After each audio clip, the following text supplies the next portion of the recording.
Crafting with Katie is heading back to Nanbop Farms for our second craft workshop.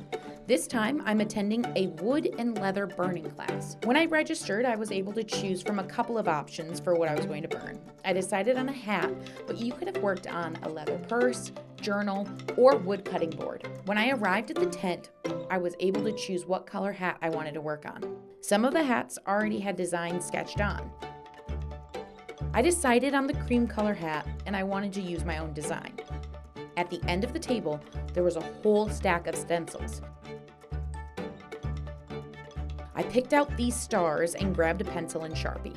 Our workspaces were set up with everything we needed: heat-resistant mats, gloves, and needle nose pliers. We also had outlets for our wood burners. We each got our burner's kit. Inside is our wood burner, this metal stand, and our burning tips.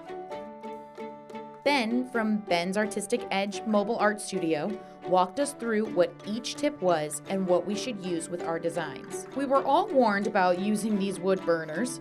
He taught us how to handle them and how to change our design tips. We also have a felt pad to see when our burner is hot and what kind of marks the burn tips we're gonna make. I went in with my stencil and started with a pencil. Then I went back over it with a Sharpie.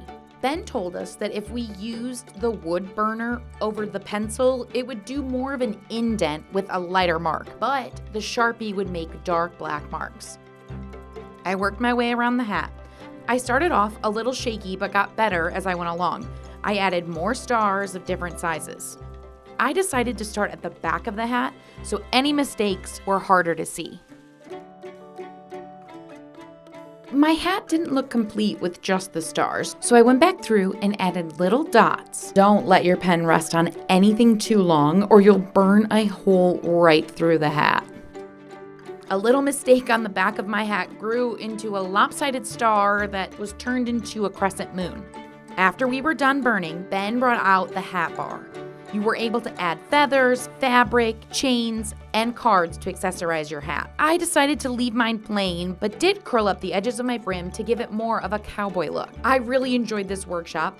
Ben hosts other crafts using resin and beach glass. If you're interested in taking a class or learning more about Ben's Artistic Edge, check out his Facebook page or his website, bensartisticedgeart.com. He's gonna be back this winter with a beach glass holiday workshop. I'm definitely going. Thank you guys so much for watching. I'll see you next time. Bye, everyone.